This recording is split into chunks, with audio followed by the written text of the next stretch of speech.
आदमी क्यों छोटा रह जाता है? क्योंकि उसके अगल बगल के लोग उसको बार बार ये एहसास दिलाते हैं कि तू छोटा ही रहेगा।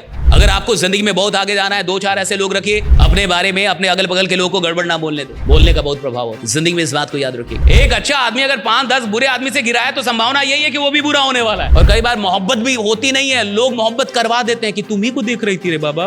देखिए, कोरोना में बहुत लोग कोरोना से नहीं मरा, बहुत लोग तो डर के मर गया और सारा पाप याद आता है मरने वक्त, राइट? हाँ, ये आप सुनिए क्या हुआ। आपका टाइम अब पूरा हो।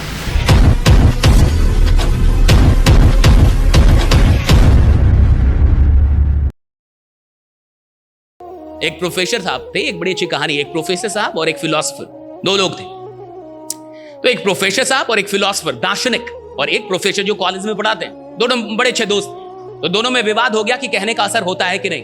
तो प्रोफेसर साहब ने कहा कि कहने आने का कोई असर नहीं होता, सब बेकार की बातें हैं। लोग कहने आप क्या मान रहे हैं उससे होता है जी। हाँ, और जो रहीम उत्तम प्रकृति का करित कुमित कुसंग, और चंदन विष व्यापत नहीं लपटत रहत। चंदन में थोड़े विष आता है, भले उसमें सांप, लेकिन वो तो रहीम कहते हैं कि भाई अच्छा आदमी कहीं भी रहेगा अच्छा ही रहेगा, लेकिन वो रहीम के ऊपर तक जाए तब तो, उस स्तर का हो तब तो। आप थोड़े रहीम के स्तर में।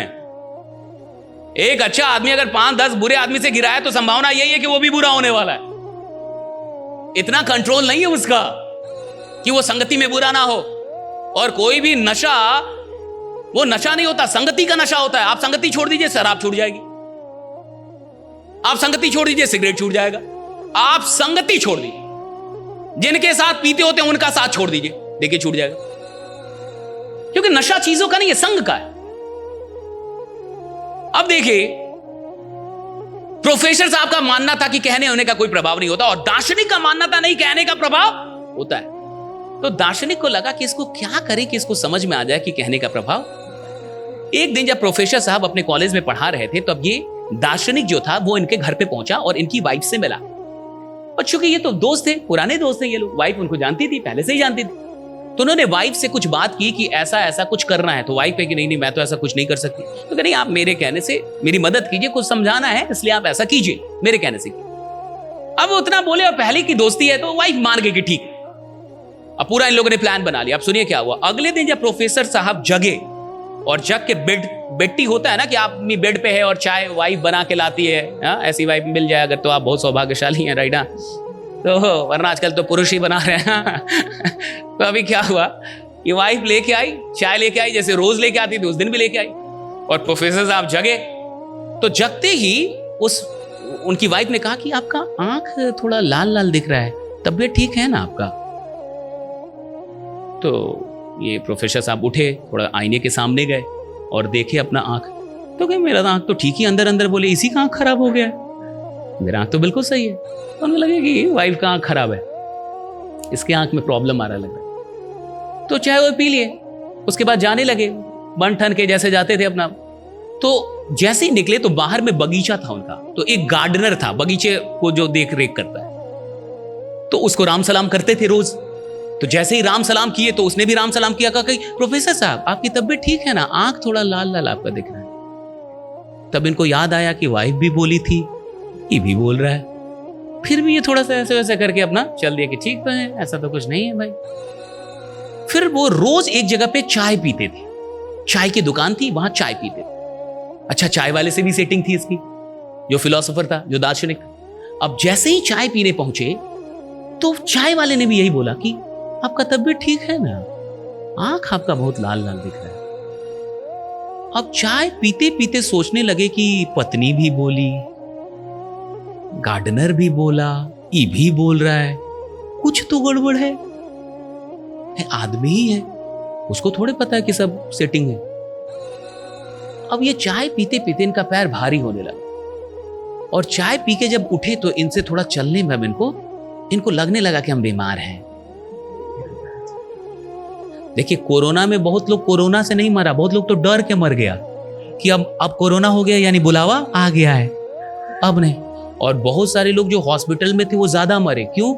उधर कोई मर गया, उधर कोई मर गया, तो ये सोच रहा हम क्या है, हम भी मरेंगे, हम भी तो इतना पुण्य नहीं किए हैं भाई। और सारा पाप याद आता है मरने वक्त, राइट?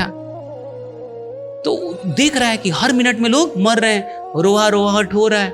और वही जो घर में रहा वो थोड़ा बच भी गया, लेकिन जो हॉस्पिटल गया वो ज्यादा मरा। क्यों मरा? फियर से मरते हैं लोग, डर से, खौफ से। क्या कोरोना के बाद आदमी को बुखार नहीं हुआ? बट ये माथे से निकल गया कि बुखार मतलब मौत, और उधर 2 साल में माथे में घुस गया था कि बुखार मतलब बुलावा, कि आपका टाइम अब पूरा हो, कृपया यहां आ जाएं, आपकी विशेष जरूरत है। हाँ? अब हुआ क्या कि इस प्रोफेसर साहब को लगने लगा कि उनकी तबीयत सच में खराब, तो चलने लगे। तो बड़े धीरे धीरे, अब थोड़ा सा पैर भी उठाने में दिक्कत हो, आराम से चले। और जैसे ही गए तो 10 कदम पे जब गेट था, कॉलेज का गेट, तो गेट के वहां पे ना गेट कीपर होते हैं, दरवान जो होते हैं, उनसे खतरनाक सेटिंग थी फिलॉसफी। उनसे ऐसा सेटिंग था कि जैसे ही 10 कदम पे होंगे, जाना है और गोद में उठा के और सुला देना है बेंच पे। वहां एक बेंच भी होता है, और कहना है कि आप गिरने ही वाले थे। ये तो बेचारा आ ही रहा था धीरे धीरे, इसको तो लग ही चुका था कि मैं बीमार हूं।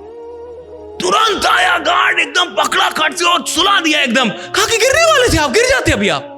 अब तो ये कांपने लगे वहीं सोए सोए। अरे बाप रे, सुबह से ही खराब है। मैं तो पूरा बुखार हो गया था इनको, कांपने लगे, ठंड बुखार सब। उधर से दार्शनिक आया और कहा कि भाई ये सब सेटिंग था, बट अब तो दवा खाना होगा क्योंकि बुखार हो चुका है। जानने से तो बुखार नहीं ना उतरेगा, राइट? हाँ, अब तो दवा। बोलने का बहुत प्रभाव होता है जिंदगी में, इस बात को याद रखिएगा, बोलने का बहुत प्रभाव होता है। अपने बारे में, अपने अगल बगल के लोगों को गड़बड़ ना बोलने दो। कोई आपसे कह रहा है आप नालायक हैं, तो आप भी मत मानिए कि मैं भी नालायक हूं, तू भी नालायक है। सब मिलकर नालायक होंगे ना। आदमी क्यों छोटा रह जाता है? क्योंकि उसके अगल बगल के लोग उसको बार बार ये एहसास दिलाते हैं कि तू छोटा ही रहेगा, तू बड़ा काम नहीं कर सकता, राइट? और वो भी मान रहा है गलती उसकी भी है, गलती उसकी भी कि उन्हीं के साथ उठ बैठ रहा है। अगर आपको जिंदगी में बहुत आगे जाना है, 2-4 ऐसे लोग रखिए जो फालतू का ही आपसे बोले कि आप कमाल के आदमी हैं, आप बहुत बड़ा कांड करेंगे। आपसे बड़ा कोई, यानी आप इतिहास बनाने के लिए पैदा हुए हैं। ये जितने भी नेता बनते हैं, आपको क्या लगता है नेता अकेले नेता बनता है? जब तक उसके 10 लोग ना होना, उसके अगल बगल नेता बन ही नहीं सकता। वो 10 लोग उसको नेता बनाते हैं, जो बार बार बोलते हैं कि आपसे मिलता हूं तो मुख्यमंत्री नजर आता है। का एक कट्ठा और बेचो। कहा सर हमको नहीं पता, हमारे विधायक तो आप हैं। कहा कि 2 कट्ठा और बेचो। हाँ, ये 10 लोग उसको बनाते हैं साहब। नेता अकेले कभी नेता नहीं बन सकता, मैं लिख के देता हूं। अगर उसके पास ये 10 लोग ना होना जो बार बार उसको एहसास दिलाते हैं कि आप जीतेंगे साहब, आप जीतेंगे, आप बिल्कुल जीतेंगे, बार बार वही हौसला देता है, नेता तो मर जाएगा साहब उन 10 के बिना। उन 10 के बिना मर जाएगा, नेता पैदा ही नहीं हो सकता। चुनाव जबकि आदमी लड़ता भी है ना, तो अकेले नहीं लड़ पाता, उसको भी कोई 10 लोग बोलता है कि लड़िए ना, आप खड़ा तो होइए एक बार। गजब आप डर रहे हैं, एक बार खड़ा तो होइए आप, पूरा गांव आपके साथ है। हाँ, तो वो उठता है, अकेले नहीं उठ सकता साहब। और कई बार मोहब्बत भी होती नहीं है, लोग मोहब्बत करवा देते हैं कि तुम ही को देख रही थी रे बाबा, मानो तो राइडा, भले ना देख रही हो।